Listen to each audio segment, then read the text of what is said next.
पुरवैया सुन ले मोर सांवरिया मन के बात ला कह दे मोर जरिया। माया के गीत सबला सुनाव तोर माया बाबा मैया जामत गुड पुरवैया के गुलाले बात कह दे मोर जरिया। हृदय मां मोर प्रीत जगा के काहे रे गीस मोला तड़पाव के तोरे सुर का रात बितावा निया मोर उड़े तोला बुलावत। चंदाला पूछो ताराला पूछो तोर माया के राज ला कैसे बुझो। आजा रे मोर मन के राजा तोरे बिना सोना लागे मोर साजा।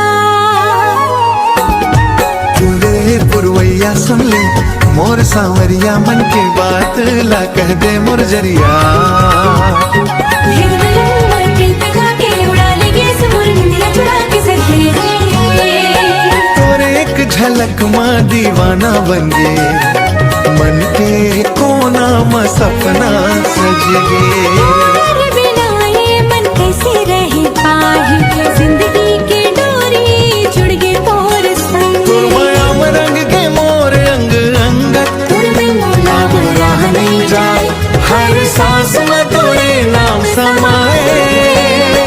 उठिया के माया मीठी कहानी तोर संग जीना लागे जिंदगी सुहानी अपने बनवा के दे दे निशानी।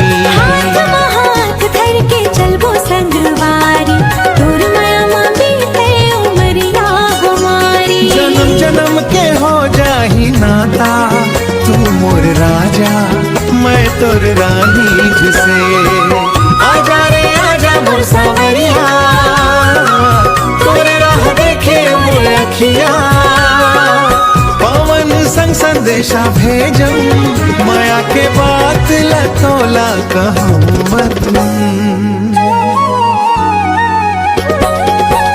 अरे बोले पुरवैया सुन ले मोर सांवरिया मन के बात ला कह दे मोर जरिया। गीत माया के सबला सुनाव तो